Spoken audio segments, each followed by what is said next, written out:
Okay, ready? Chronicles of Narnia. We're in the next to the last book, The Silver Chair. There they are escaping the underworld. And we're in chapter 15, The Disappearance of Jill. Can you see that?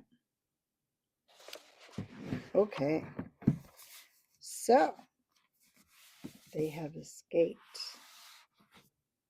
And they are at the end, and all the lights have gone out, and it is dark. And they're underground. But they see a hole in the ceiling. So here we go. Chapter 15, The Disappearance of Jill. The patch of light did not show up anything down in the darkness where they were standing. The others could only hear, not see, Jill's effort to get onto the Marshwiggle's back.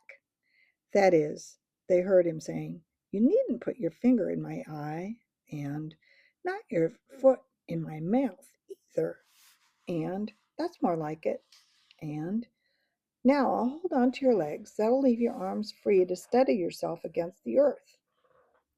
Then they looked up, and soon they saw the black shape of Jill's head against the patch of light.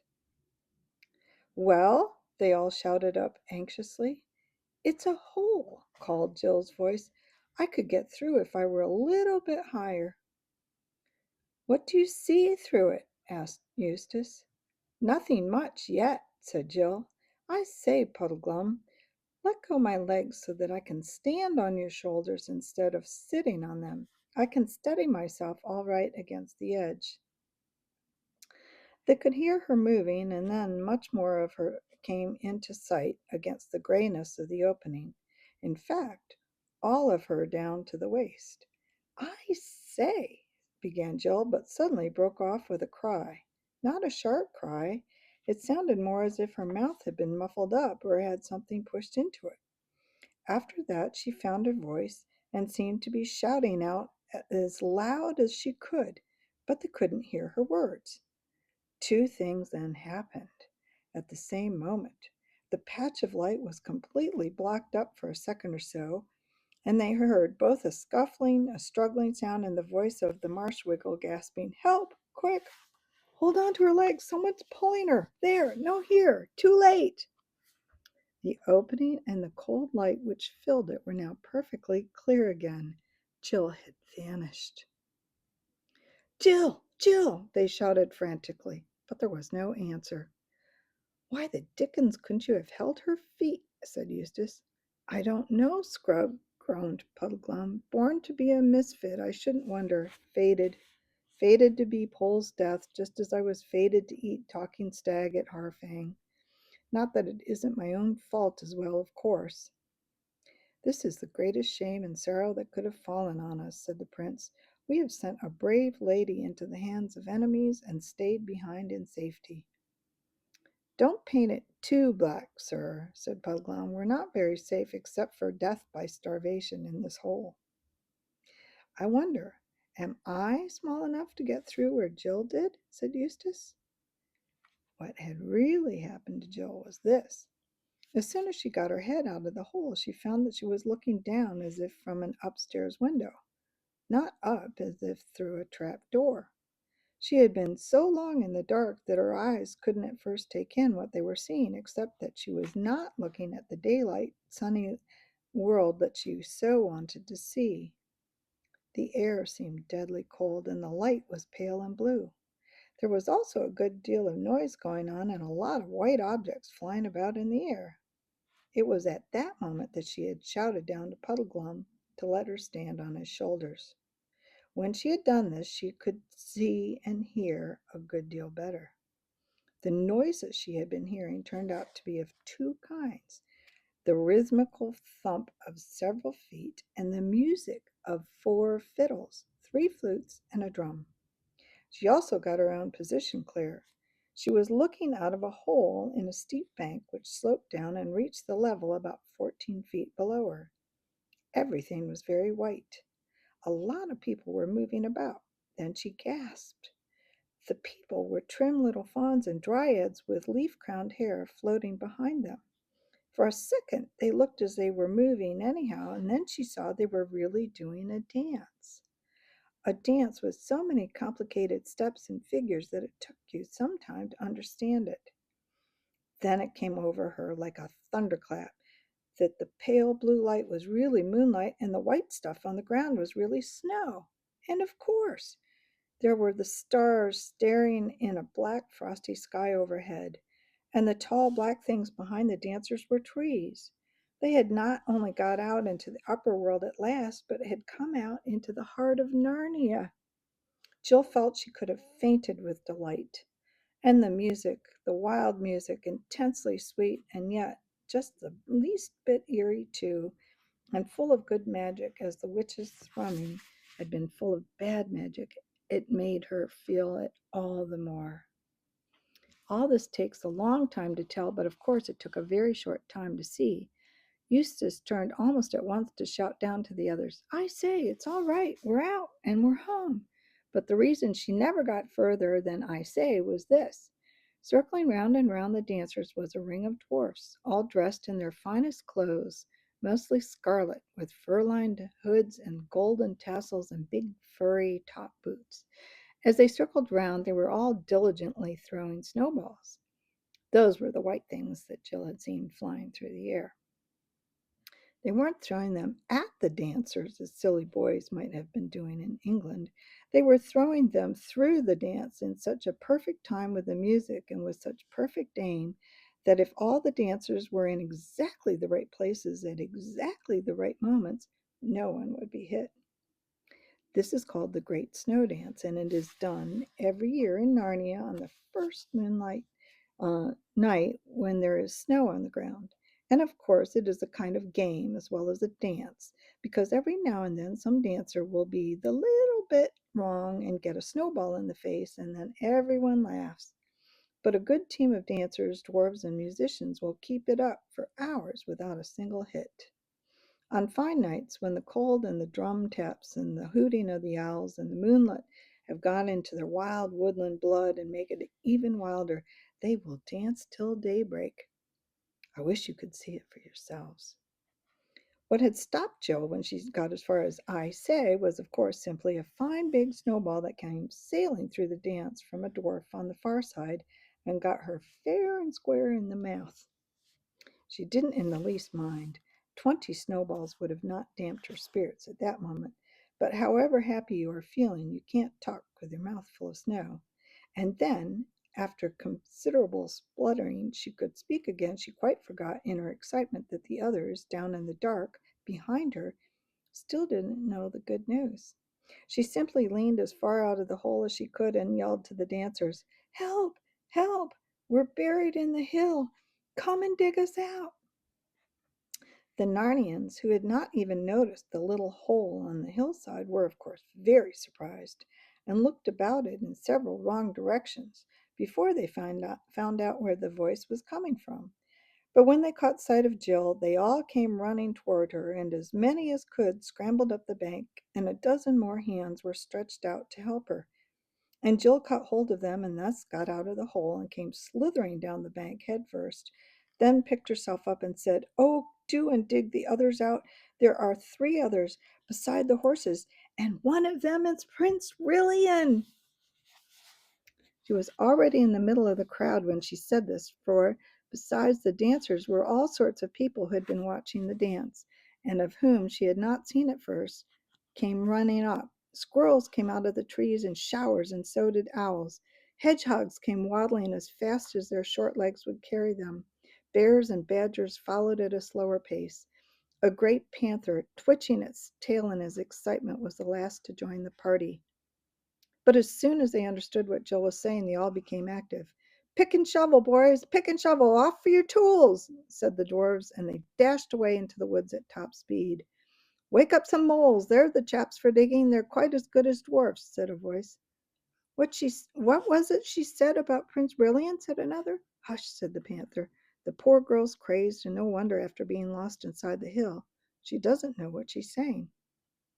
"That's right," said an old bear. "Why, she said Prince Brilliant was a horse." "No, she didn't," said a squirrel, very pert. "Yes, she did," said another squirrel, even perter. "It's quite true. Don't be so silly," said Jill. She spoke like that because her teeth were now chattering with the cold.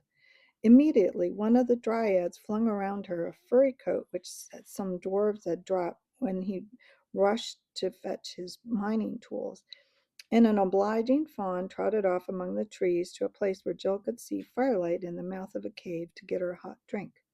But before it came, all the dwarfs reappeared with spades and pickaxes and charged at the hillside. Then Jill heard cries of, "Hi, what are you doing? Put that sword down!" And, "Now, young un, none of that!" And, "He's a vicious one now, isn't he?" Jill hurried to the spot and didn't know whether to laugh or cry when she saw Eustace's face, very pale and dirty, projecting from the blackness of the hole, and Eustace's right hand brandishing a sword with which he made lunges at anyone who came near him. For of course Eustace had been having a very different time from Jill during the last few minutes. He had heard Jill cry out and seen her disappear into the unknown. Like the prince in Puddleglum, he thought that some enemies had caught her, and from down below he didn't see that the pale bluish light was a moonlight. He thought the hole would lead only into some other cave, lit by some ghostly phosphorescence and filled with goodness knows what evil creatures of the underworld. So that when he had persuaded Puddleglum to give him a leg up and drawn his sword and poked his head, he had really been doing a very brave thing. The others would have done it first if they could, but the hole was too small for them to climb through. Eustace was a little bigger and a lot clumsier than Jill, so that when he looked out, he bumped his head against the top of the hole and brought a small avalanche of snow down in his face. And so, when he could see again and saw dozens of figures coming at him as hard as they could run, it is not surprising that he tried to ward them off. "Stop, Eustace, stop!" cried Jill. "They're all friends. Can't you see? We've come up in Narnia. Everything's all right." Then Eustace did see and apologized to the dwarfs, and the dwarfs said not to mention it, and dozens of thick, hairy, dwarfish hands helped him out, just as they had helped Jill out a few minutes before. Then Jill scrambled up the bank and put her head in the dark opening and shouted the good news into the prisoners. As she turned away, she heard Puddleglum mutter, "Ah, poor Pole. It's been too much for her, this last bit. Turned her head, I shouldn't wonder. She's beginning to see things." Jill rejoined Eustace, and they shook one another by both hands and took in deep breaths of the free midnight air. And a warm cloak was brought for Eustace, and he drank and hot drinks for both. While they were sipping it, the dwarfs had already got all the snow and all the sod off a large strip of the hillside around the original hole, and the pickaxes were now going as merrily as the feet of fauns and dryads had been going in the dance 10 minutes before. Only 10 minutes! Yet already it felt to Jill and Eustace as if all their dangers in the dark and heat and general smotheriness of the earth must have been only a dream. Out here in the cold, with the moon and the huge stars overhead, Narnian stars are nearer than stars in our own world, and with kind, merry faces all around them, one couldn't quite believe in Underland.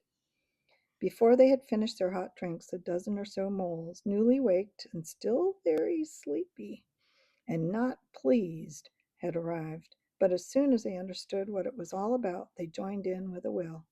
Even the fawns made themselves useful by carting away the earth in little barrows, and the squirrels danced and leaped to and fro in great excitement, though Jill never found out exactly what they thought they were doing.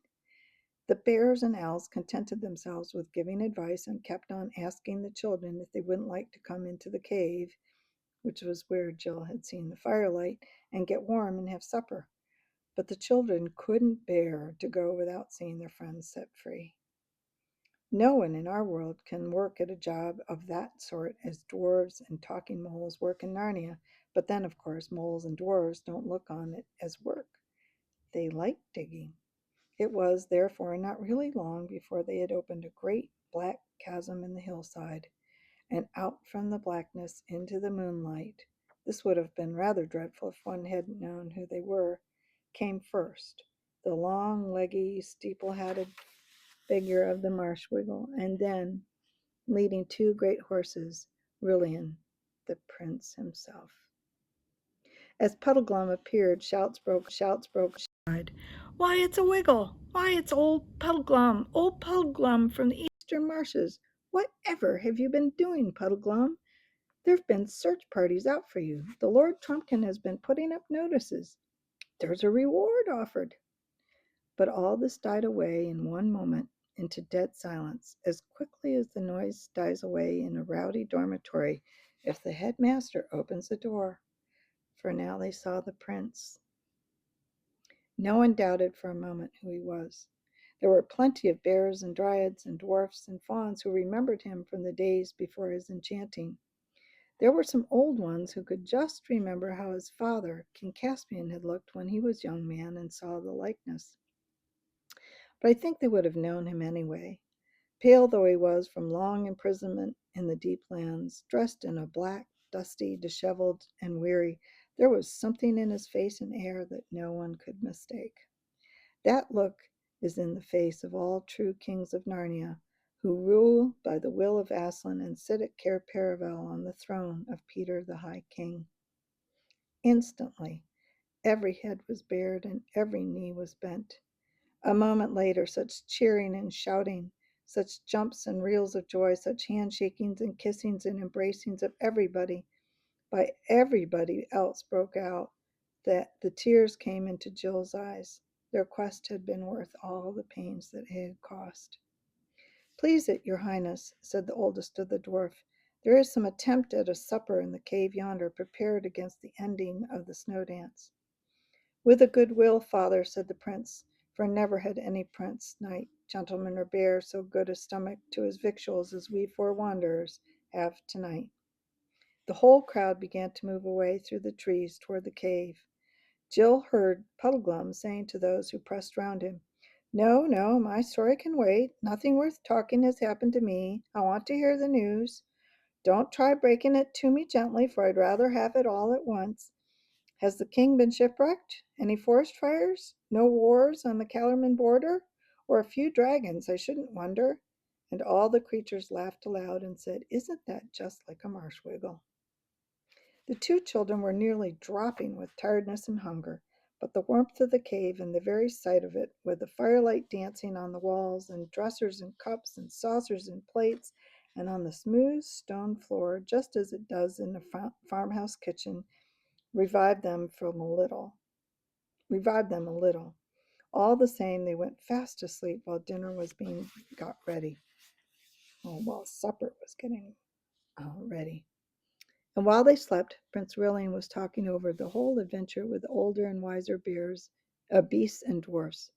And now they all saw what it meant, how a wicked witch, doubtless the same kind as that white witch who had brought the great winter on Narnia long ago, had contrived the whole thing, first killing Rilian's mother and enchanting Rilian himself. And they saw how she had dug right under Narnia and was going to break out and rule it through Rilian, and how he had never dreamed that the country of which she would make him king in name really, but her slave, was his own country. And from the children's part of the story, they saw how she was in league and friendship with the dangerous giants of Harfang. "And the lesson of it all is, your highness," said the oldest dwarf, "that those northern witches always mean the same thing, but in every age they have a different plan for getting it." So, next time, last chapter, chapter 16, The Healing of Harms. Until then.